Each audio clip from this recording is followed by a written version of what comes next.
Welcome to Rustic Studio.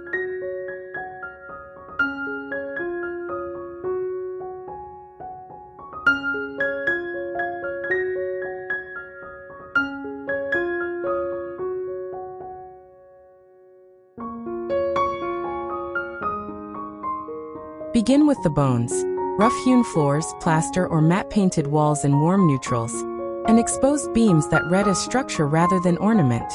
Picture wide planks with an honest grain, boards softened at the edges by years of use, and walls that hold shadow without glare. The visual is grounded and uncomplicated. The practical gain is durability and forgiveness. When the surfaces you rely on are chosen for endurance,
daily life leaves marks that read as history rather than damage, and maintenance becomes predictable instead of urgent. Anchor the room with furniture that prioritizes function and scale. Envision a deep-seated sofa upholstered in a muted linen, a heavy coffee table worn at the corners, and a pair of armchairs with visible joinery and leather that will darken with handling. The image is of things meant to be used. The advantage is immediate. Robust, proportionate pieces prevent the space from feeling fragile and remove the pressure to micromanage how the room is used. Habits form around furniture that welcomes use.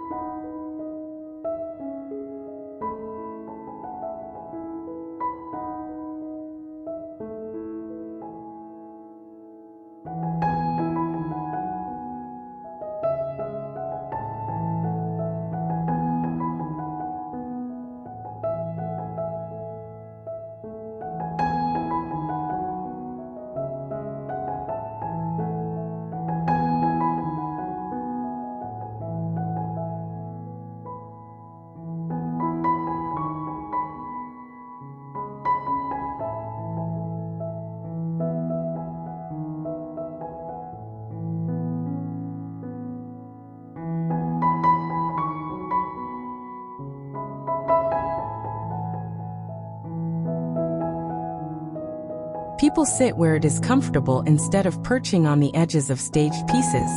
Layer textiles with intent, not abundance. Imagine a hand-woven rug placed to catch traffic and soften impact, wool throws folded within reach, and pillows in muted plaids and textured neutrals. The pattern is tactile contrast more than visual noise. The benefit is twofold.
Textiles provide literal warmth on cool evenings and reduce reverberation, turning a cavernous room into a private place.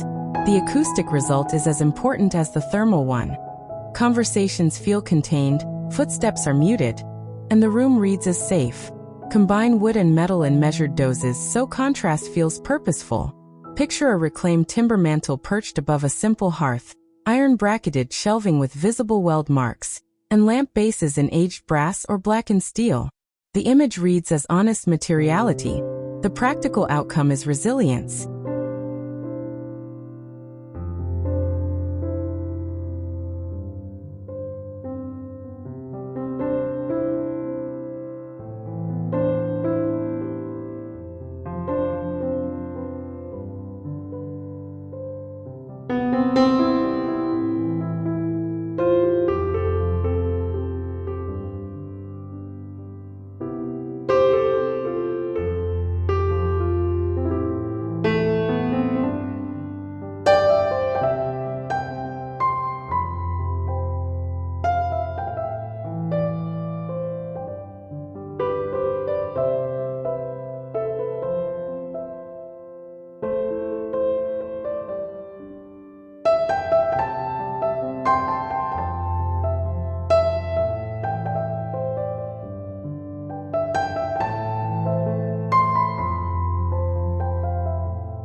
These finishes hide wear and accept repair, turning inevitable aging into character rather than failure.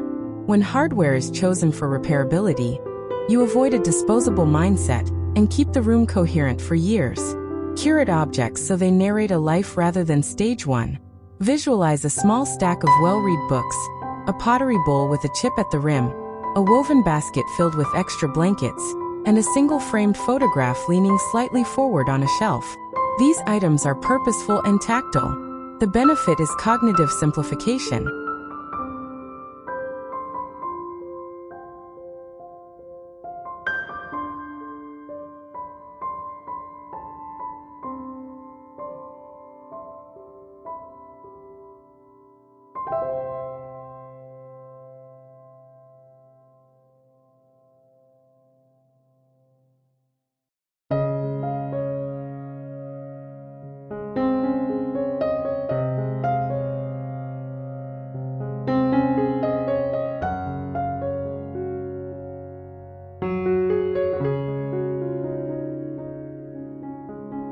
By limiting visible objects to those that perform or matter, you reduce visual clutter and the mental cost of constant tidying. The room becomes legible at a glance.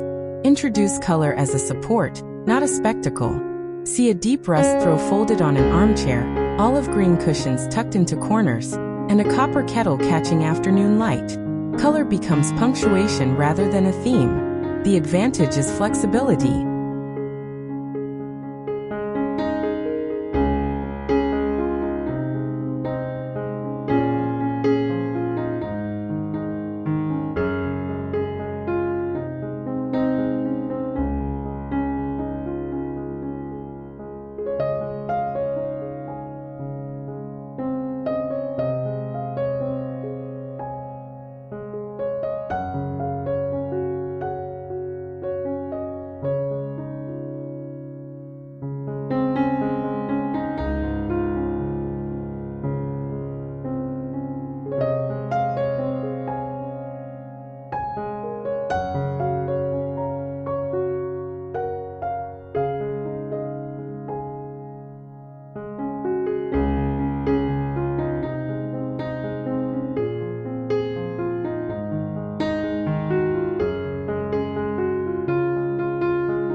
few accent pieces can be rotated seasonally without disturbing the room's core identity, allowing the space to respond to weather and mood without wholesale change.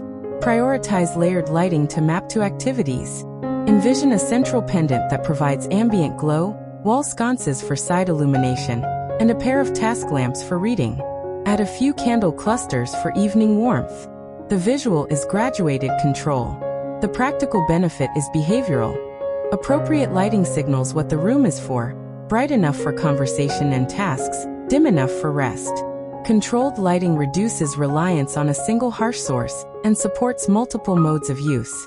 Bring plants and simple greenery to temper the room's heaviness.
Picture a tall potted fern catching the light by the window, sprigs of rosemary in a small jar on the sideboard, and a dried wreath on the wall in late autumn.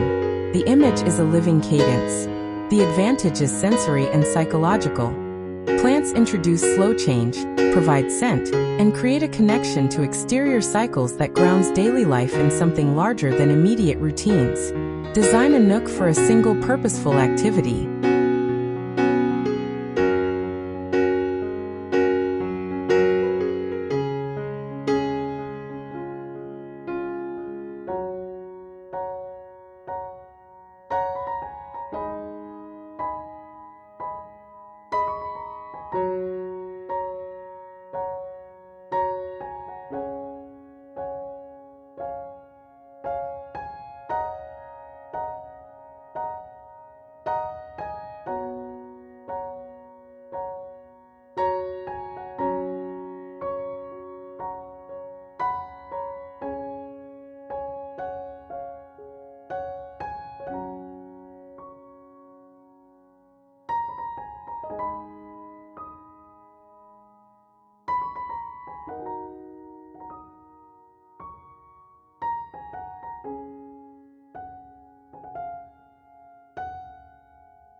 Imagine a corner with a reading chair, a low table for a mug, and a basket of magazines or knitting. The image creates a micro-destination within the room. The practical benefit is reduced decision fatigue. When spaces have defined uses, occupants are more likely to engage in restorative habits rather than defaulting to passive behaviors. Clear intent in small corners compounds into calmer days. Show craft in textiles and finishes by choosing fabrics with visible weave, rugs with uneven edges, and furniture that reveals its joinery. The picture of handwork counters mass-produced anonymity. The benefit is psychological. Visible craft invites patience and acceptance of imperfection.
Which lowers the pressure to present a faultless interior and increases the space's comfort.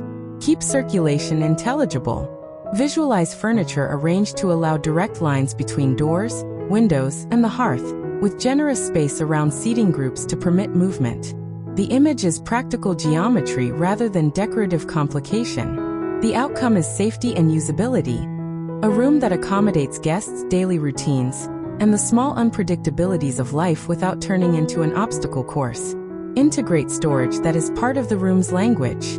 Think built-in cupboards with plank doors, labeled crates for small items, and a bench with lift-up storage. The image is tidy pragmatism. The practical advantage is lowered cognitive load.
When storage is integrated and honest, surfaces remain clear, chores are simpler, and the room sustains its calm without constant policing. Choose finishes that age predictably. Opt for matte paints that disguise scuffs, solid wood treated with oil instead of gloss, and metals that develop patina. The image values time. The benefit is life cycle thinking.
Materials that improve with use reduce replacements and instill a sense of continuity, allowing occupants to inhabit the room rather than curate it for display. Manage scent and sound deliberately. Picture a low hum of acoustic music, the soft crackle of a wood stove, and the subtle scent of beeswax or citrus simmering on a small burner. These cues are unobtrusive and consistent. The practical outcome is mood regulation. Steady auditory and olfactory anchors reduce reactive anxiety and make it easier to settle into the room's rhythm.